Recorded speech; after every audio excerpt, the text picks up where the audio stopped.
Back from another long day of Ubering. Today was my brother's birthday, so we had actually gone over to St. Pete, Uber from there, and that was the main activity of the day. It's like 10:50 right now, so just cleaned a couple bones of chicken. But yeah, essentially that's what our activity was for the day. So as far as ending off the weekend, like I said, Uber for 4 days on the half of the week, just since as far as activity goes, it tends to be the more busy time. So let's go ahead and see. So obviously, again, this is before gas, but we made $385. Gas is about 20%. So I would say in reality, we probably made about like 300, 310, about that. And then obviously I had to pay for, certain things like insurance, different things, different expenses that I needed to get covered. So all in all, net wise, I think we netted like $200 for the week or for the weekend.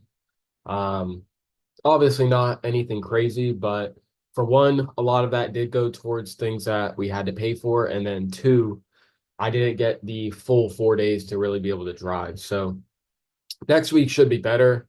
But again, we're just using this as a means to be able to collect money that we're going to need to pay for different things that we need set up, like ChatGPT, like school games, different tools and resources that we're going to use to leverage for more income. So to make sure that this video is a little bit more fulfilling than just giving you guys how much money I actually made during the week, I did also have a marketing strategy as far as what I'm going to be going into the next year for raising money for some of these NFT projects. Given the demographic of individuals that would buy NFT collections are going to be young guys who have a significant amount of capital. Obviously, there's your degens, but those aren't our target market anyways. But the young guys with a lot of money already have a network that is connected to that avatar, which is going to be the door-to-door sales industry within Vivint, I've got a few friends in a few different companies. So we're going to leverage that, but I'll let the video from yesterday go ahead and explain. Our days have been a little bit all over the place anyways, but I did forget to add something on the blog that I just recorded, which was kind of my thoughts when I was driving on the road with Uber. So, I feel like Thanos almost like collecting my fucking stones, the concept stone, the code stone, the fucking asset stone. So we're gathering the things that we need.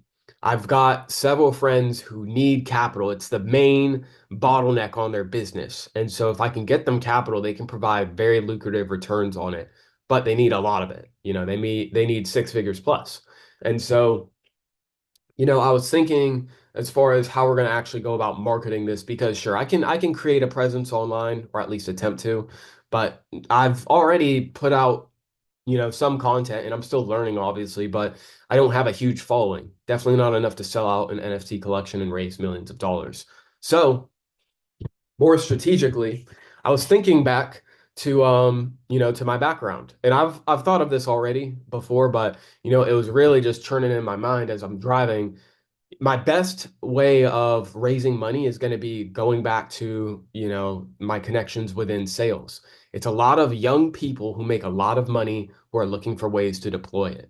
And so if I can couple them with my friends' projects, even with their own projects, I mean, hell, my manager from last year owns I don't know if it would be classified as a chartering business because they still do, it's more like an all-inclusive pro type feel where they rent a jet, you get to fly out to some of the best golf courses in the world.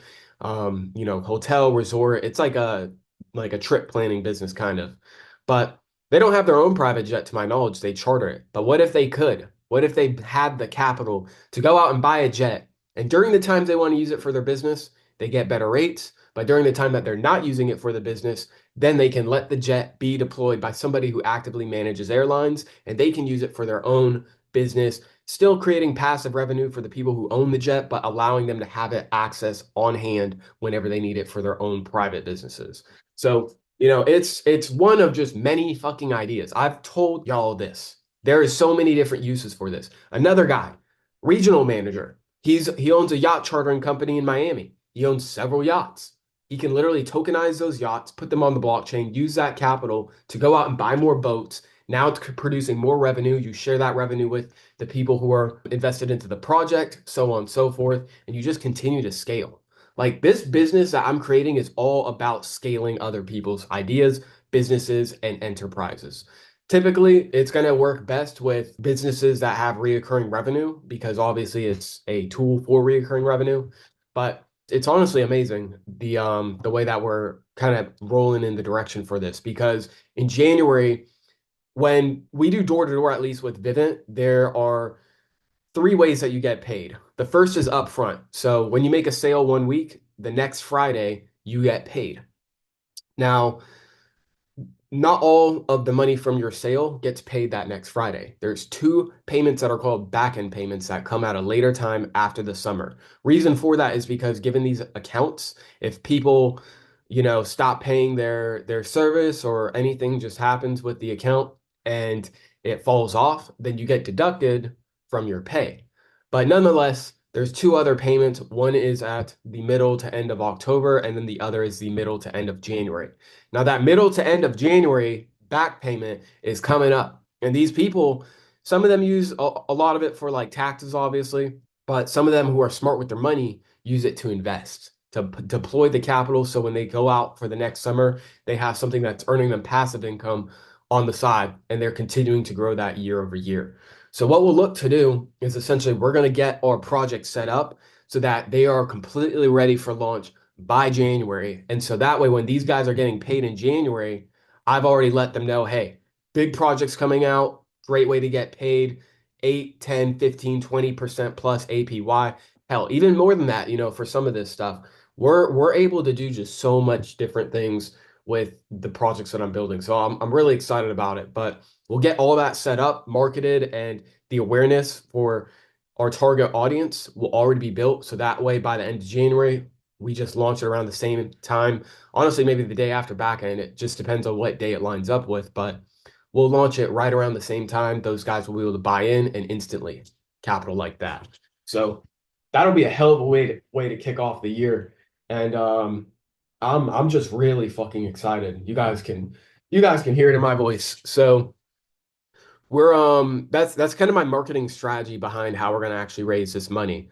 Young guys who make a lot of money are going to be the ideal candidates to buy this stuff anyways. So yeah, just wanted to share that with you guys, but I've already said it in the last video, but with that being said, I will see you guys on the next video. Peace.